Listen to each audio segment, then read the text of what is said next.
안녕하십니까. 책 읽어주는 남자 YK 김입니다. 오늘은 지난 시간에 이어서 뚝섬 무지개를 읽어드리겠습니다. 그 부분은 두 번째 장 지상에서 만난 천사라는 챕터입니다. 공부의 천재 지만은의 어린 시절 이야기입니다만은 여기서 읽어보면은 지만은의 첫사랑이 어떤 여자가 보이고 이 책의 제목이 된 것을 알 수가 있습니다.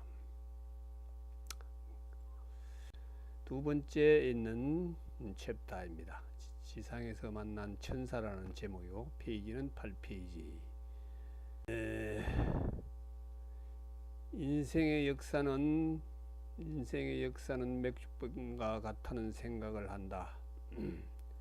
현실은 병목처럼 좁아 보이고 지나간 과거는 맥주병 몸통처럼 넓고 넉넉하게 보인다. 현실은 괴로워도 일단 과거의 세계로 넘어가면 아름다워 보이기까지 한다. 내 어린 시절을 생각하면 여기까지 살아온 것이 기적이라 할 만큼 어렵고 고단했다. 서울 변두리 장안평 돌산 및 흙으로 지어진 토담방에서 시골 중학교 1학년 때 선생님이 주신 영어책과 통근차 안에서 형들이 준 수학책들을 가지고 밤을 새우며 공부를 했다. 때 묻은 이불을 머리까지 둘러쓰고 이불 속에 감추었던 손가락을 꺼내 책장을 넘겼다. 손이 너무 시릴 때는 둘째 손가락을 가지고 무릎 위에 글씨를 썼다. 부뚜막에 놓였던 밥에는 바늘 같은 얼굴이 송골송골 박혀 있었다. 거기에 외간장을 넣어 숟가락으로 문질러 얼음을 녹인 후 밥을 입속에 넣고 한동안 온기를 가하여 넘기긴 했지만 위경련으로 대굴대굴 구를 때가 참으로 많았다. 장안평에서 답심리를 지나 청계천 뚝을 따라 숭인동에 있는 학교까지 걸어가는 길은 동네가 없는 허벌판이었다. 걸어다니는 방길이 고단하기는 했지만 고단한 것은 무서운 것에 비하면 아무것도 아니었다. 야간 수업이 끝나면 숭인동 근처에 있는 학교에서 장안동 토담진까지 청계천 뚝길을 따라 걸었다. 답심리와 장안평 돌산 사이에는 공동묘지가 있었고 그 주위에는 인가가 없었다. 그것을 앞에 둘 때마다 행여 동행자라도 나타날까 싶어 길목에서 한참씩 기다렸다. 가을이면 공동묘지의 풀이 잔뜩 메말라 쥐가 다닐 때마다 부스럭 소리를 냈다. 짧게 나는 그 소리는 차라리 가슴을 도려내는 칼날이었다. 그렇지 않아도 공동묘지 앞에서 잔뜩 긴장하고 있는데 거기에 부스럭 소리가 가세하면 가슴이 뛰고 머리가 하늘로 솟았다. 비가 쏟아지는 날에는 그야말로 칠흑 같은 논길을 더우면서 걸었다. 높은 논둑에서 미끄러지면 논으로 굴러 떨어져 나도 모르게 울음이 터졌다. 무서움과 버리는 사투의 공포. 14세의 나이에는 너무 가혹한 형벌이었다. 춥고 비가 오는 것은 참을 수 있었지만 무서운 것은 참을 수가 없었다. 야간고등학교 한영고입니다. 2학년 시절 나는 반 친구의 도움으로 한 가정의 가정교사로 고용되었다. 이보라 창대 학생, 너가 알다시피 우리 한식이 놈이 공부를 못해서 어디 마땅한 학생 하나 가정교사로 소개해보련. 한식이 어머니의 말에는 강한 평양 사투리가 남아있었다. 우리 반에 쬐끄마한 녀석이 하나 있는데 머리가 천재예요. 쬐끄맣다고 야쁘시지 말고 한번 시켜보세요. 빨간 가죽 가방에 화장품을 채워가지고 가정을 방문하면서 학비를 버는 창대의 말이었다.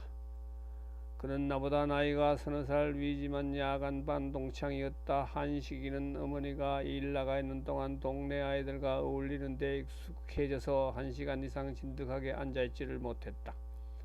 나는 야간고등학교 2학년이었지만 나보다 나이가 1살 더 많은 한식이는 중학교 3학년이었다.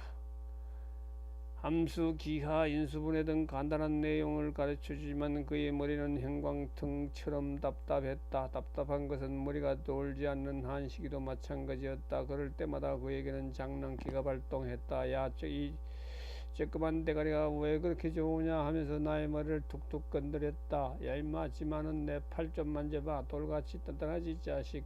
팔이 이게 뭐야. 야 임마, 누가 너 건드리면 나한테 일러. 이 주먹 한 방이면 다 날아간다고. 알았어? 자식. 와라바시처럼 가느다란 요 팔 가지고 뭘 하냐. 당시 용두동에는 청계천을 가로지르는 나무다리가 하나 있었는데, 물에 썩지 말라고 검은 콜타르를 발라놓았기 때문에 사람들은 금정다리라 불렀다. 다리 밑에는 염색업자들과 양아치라 불리는 늑마주의들이 어우러져 살았다. 다리 밑을 뺏고 기매운 육중한 가마솥들에서는 언제나 퀴퀴한 수증기 냄새가 인근 마을에까지 퍼져나갔고, 강목으로 묶여진 건조물에는 염색된 천들이 어리저렇게 널려 있었다. 난 보기엔 초라하고 불행해 보이지만 밤이 되면 이들이 살고 있는 거적대기 집들에서는 깔깔대는 웃음소리가 끊이질 않았다. 용두동 일대의 길바닥은 검고 미세한 흙먼지로 다져져 있어서 바람이 불 때마다 검은 먼지들이 길바닥 위에 얇게 깔려 구름처럼 이리저리 떼지어 날아다녔고, 슬리퍼를 신고 다니는 사람들의 발 뒤꿈치에는 검은 얼룩이 덕지덕지 올라붙었다. 지만은 박사님의 글이 참 아름답죠. 시처럼. 한식인의 옆집에는 27세의 여인이 어린 두 남매를 데리고 살면서 한 식구처럼 지내고 있었다. 원산에서 고등학교를 마치고 월남하여 결혼을 했지만 불과 5년 만에 남편을 잃고 7살 난 딸아이와 5살 난 사내아이를 데리고 새 집에 살고 있었다. 돈 많은 공부신 공장 사장을 만나 팔자를 고친 한식이 어머니는 말투에서는 무식함이 풍겼지만 이 27세의 여인에는 어딘가 귀티가 배어 있었다. 27세 여인. 내가 공부를 가르칠 때마다 그녀는 거의 매일같이 학습 과정을 지켜보면서 한식에게 보충 설명을 해주기도 했고, 한식이가 장난을 칠 때마다 주의를 주기도 했다. 그녀가 매일같이 학습 과정을 지켜본 것은 어린애처럼 보이는 내가 우악스러운 한식이에게 놀림을 당할지도 모른다는 생각에서였을 것이다. 그녀는 또한 한식이에게 학습 효과가 없으면 나의 일자리도 끝날 것이라고 생각했었는지 내가 설명해주는 내용을 다른 방법으로 한식이에게 아주 열심히 설명해 주었다. 이런 가정교사 자리도 겨우 6개월 만에 끝이 났다. 한식이가 더 좋은 곳으로 이사를 가기 때문이기도 했지만 한식이를 휘어잡을 수 있는 나이 든 가정교사를 원하는 것 같기도 했다. 먹고 자는 문제를 한식이네 집에서 해결하던 나는 갑자기 오갈 데 없는 신세가 되어버렸다. 난감해하는 내게 그 여인은 정성껏 저녁밥을 차려주었다. 맛있게 먹고 있는 나를 물끄러미 바라며 마음 아파하는 눈치였다. 예, 마누나, 바깥 빨래는 내가 해주고 싶다. 당분간 학비까지도 대줄 수 있다. 하지만 잠자리만은 어찌 해볼 도리가 없구나. 어떻게 하면 좋겠니? 이외의 따뜻한 말에 너무나 고마워서 눈물이 핑 돌았다. 고맙습니다. 정말로요? 당장 오늘 밤은 어디서 잘래? 문제없어요. 학교 교실에 가서 자면 돼요. 선배들이 불을 켜놓고 밤새워 공부를 하는 것 같은데요. 너 정말 그럴 수 있겠니? 그럼요. 그런 것쯤은 문제도 없어요. 내가 다니던 한영고등학교 야간반은 용두동 미나리밭 한가운데 지어진 판잣집 건물이었다. 비가 와도 썩지 말라고 검은 콜타를 발라 우중충해 보였다. 어둠이 짙게 깔리기 시작하면 미나리밭에는 검고 음산한 기운이 퍼지기 시작했고, 그 음산한 기운은 마치 이 검은 판잣집에서 퍼져나가는 것처럼 보였다. 바로 그 건물에 3명의 학교 선배들이 교실 하나를 차지하여 입시 공부를 하고 있었다. 교실 앞을 지나가자 선배들이 나를 불러 머리를 쓰다듬어 주었다. 너 벌써부터 입시 공부를 시작하는구나. 참 착실하다. 그래야 돼. 나는 유난히 무서움을 타기 때문에 선배들이 있는 바로 옆 교실을 선택했다. 멀리 가로등에서 힘겹게 비춰오는 엷은 눈빛이 또 하나의 의안이 됐다. 불 꺼진 교실 검은색이 칠해진 네 개의 책상을 이어놓고 책가방을 베개 삼아 고단한 몸을 니탁했다. 선배들이 옆방에 계속해서 있어 주리라 믿으면서 교실 바닥은 딱딱하게 마른 진흙이었고 앉을 때마다 이리저리 움직이는 책걸상 다리에 패여 마치 바다 수면을 정지시켜 놓은 것처럼 울퉁불퉁해서 몸을 뒤척일 때마다 책상이 기우뚱거렸다. 엄마의 모습이 떠올랐다. 주르륵 뜨거운 눈물이 눈가로 흘러내렸다. 마치 여러 시간을 울고 난 어린아이처럼 온몸으로 흐느꼈다. 어느덧 긴장했던 신경들이 파르르 떨면서 한 올씩 한 올씩 풀어졌다. 지칠 대로 지쳐버린 나의 육신에 어느덧 몽롱한 기운이 퍼져나갔다. 페이지. 밤중이었다. 요란한 비바람이 창문을 두드렸다. 세찬 바람이 귀신 소리를 내면서 창틈 사이로 들어와 교실 바닥을 맴돌았고 교실 안에 있는 책상들이 이리저리 움직이며 덜커덕거렸다. 귀신이 눈치를 채지 못하게 눈을 최소한으로 가늘게 떴다. 손가락 하나 까딱하지 못할 만큼 온몸이 경직됐다. 움츠릴수록 무서움이 더 크게 엄습해왔다. 이렇게는 도저히 새벽까지 견딜 수 없다는 생각이 들었다.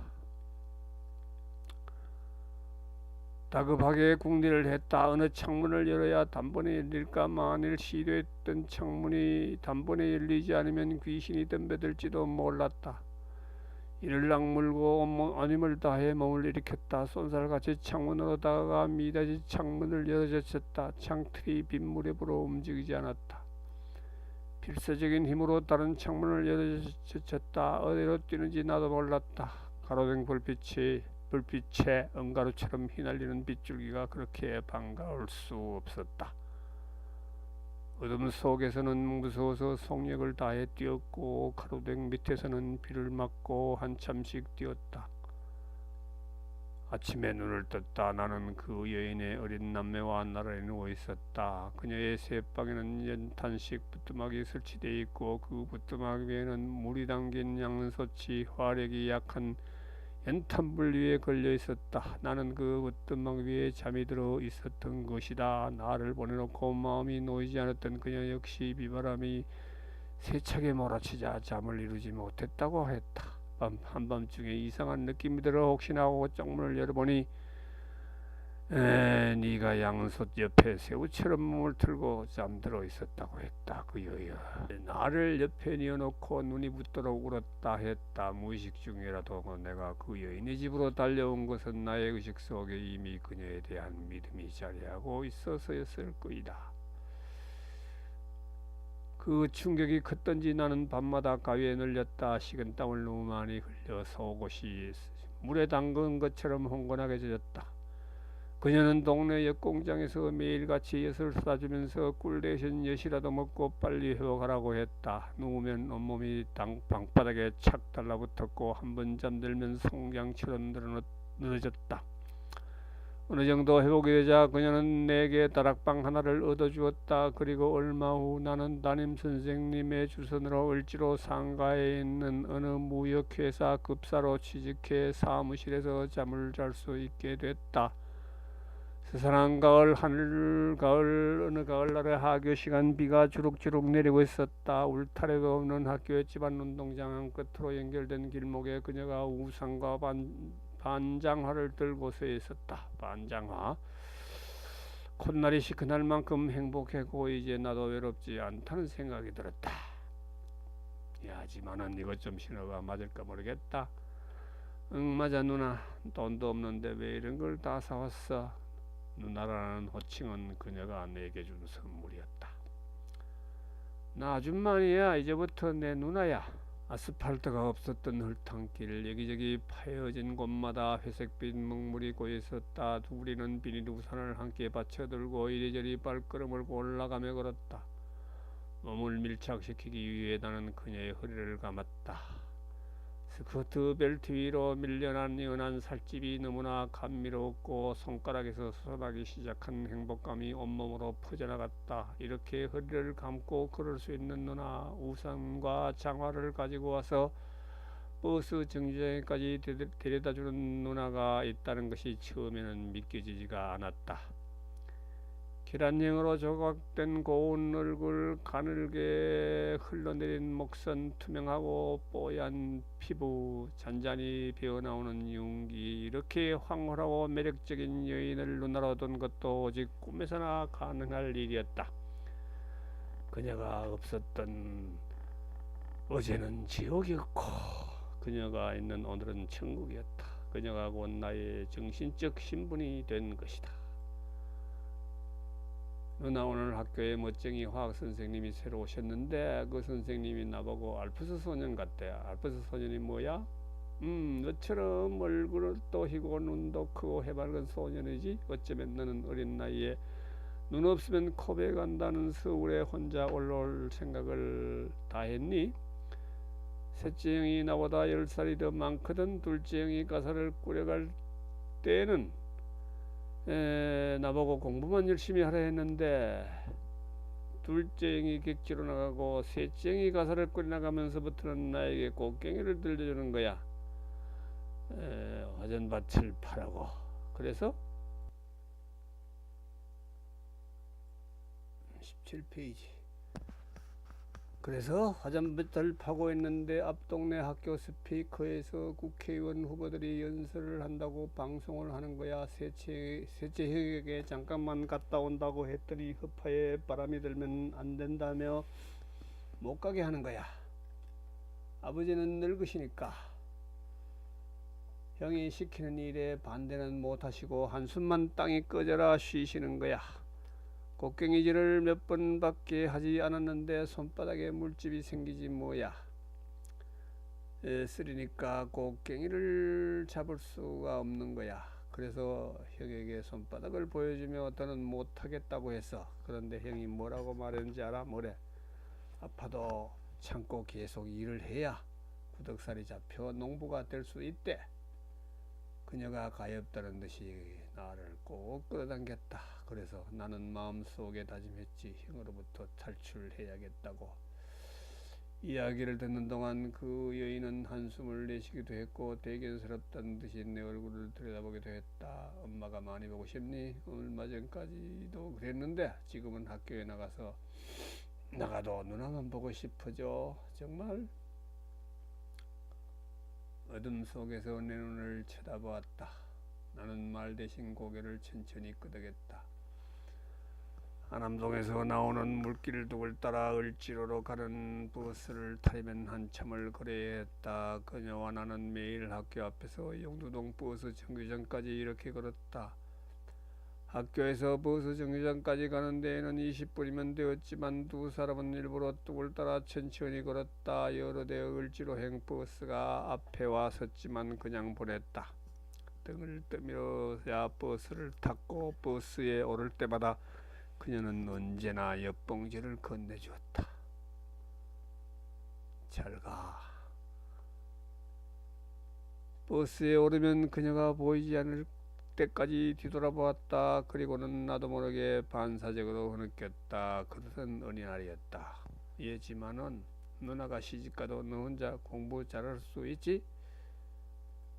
천병력 같은 말이었다. 가슴이 답답해지더니 이내 뻥 뚫린 것처럼 허전해졌다. 누나가 행복해진다면 기어들어가는 소리였다. 약간의 침묵이 흐른 후 그녀는 정말 하면서 허리를 굽혀 장난기 서린 눈으로 내 눈동자를 빤히 들여다보았다. 누나 시집가는 게 그렇게 싫으니? 나는 말 대신 고개를 끄덕였다. 아니야, 난 시집 안 가. 내가 어쩌나 보려고 한번 해본 소리야. 정말? 앞으로는 그런 장난치지만 간 떨어질 뻔했잖아. 그녀는 내 어깨를 더욱더 끌어당겼다. 이제 누나 얘기 좀 해주라. 그녀는 북한 학교 다닐 때 있었던 많은 이야기를 들려주었다. 남학생으로부터 귀한 만년필을 선물 받아 뜨개실로 만년필집을 만들어 만지작거렸다고 했다. 석양이 찾아오면 남고생과 손을 잡고 해당화가 피어있는 바닷가 언덕을 수없이 거닐면서 연애했던 이야기도 들려주었다. 그때 그녀의 느낌이 얼마나 짜릿하고 설레었는지에 대해서도 묘사해 주었다. 그녀가 추억을 반추하는 동안 나는 동그랗게 그어진 그녀의 세계에서 밀려나 있었다. 갑자기 그녀가 남같이 멀어졌다. 유난히 빨갛던 나의 입술이 뽀록통하게 튀어나왔고 가늘게 떼어진 눈틈에서 쏟아지는 광채에는 질투와 감정이 배어있다. 질투의 감정이 배어있었을 것이다. 하지만은 노래 하나 가르쳐줄까? 성숙한 그녀가 나의 감정을 놓칠 리 없었다. 그녀는 나의 어깨를 어루만지며 달랬다. 이래도 한 세상 저래도 한 세상 도화강변에 나부껴 우는 꽃은 피어서 만발이 되건만 우리 갈 길은 죽음의 길이다. 이바노비치의 다뉴브강의 잔물결에 얹혀진 가사였다. 이 노래 속에는 사랑하지만 이루지 못했던 어느 청춘 남녀의 슬픈 최후가 담겨 있다고 했다. 가을철의 한 주말 그녀는 뚝섬강 건너에 사는 언니 집에 가야 한다고 말했다. 뚝섬이 여기에 나옵니다. 책의 제목에 앞에 뚝섬이 되었겠죠. 이상하게도 그날만은 그녀 얼굴에 어두운 그림자가 깔리고 비장해 보였다. 나는 전차를 타고 누나를 뚝섬에까지 바래다 주었다. 전차가 땡그랑 소리를 내면서 시골길을 달렸다. 손을 꼭 잡고 있었지만 두 사람 사이에는 거대한 시면이 가로되어 있는 것만 같았다. 깊은 연못이 이따금씩 그녀가 내 뺨을 토닥거려 주었지만 마음은 납덩이같이 무겁고 답답했다. 왜 이럴까? 순간 얼마 전 하굣길에서 누나가 던졌던 농담이 떠올랐다. 아하, 그때 농담이라고 했던 그 말이 진담이었구나. 생각이 여기에 미치자 목이 메고 가슴이 울렁거렸다. 전철 안에 있던 30대 어른들이 갑자기 미움의 대상으로 부각됐다. 바로 저 정도의 남자들이 우리 누나를 가져가겠지. 두 사람은 뚝섬역에서 내려 한강이 내려다 보이는 두 길을 한없이 힘없이 걸었다. 가끔씩 주고받는 말은 있었지만 가슴속까지 스며든 말은 없었다. 내가 그녀를 선착장까지 바래다 주면 그녀는 다시 나를 전차에까지 바래다 주었다. 두 손을 꼭 잡고 걸었지만 가슴은 여전히 답답하기만 했다. 지친 나머지 두 사람은 뚝가 모래사장이 맞닿는 양지 바른 곳에 나란히 앉았다. 강 건너에는 언니가 그녀를 기다리고 있을 것이라 생각하면서도 그녀는 나룻배를 번번이 그냥 보냈다.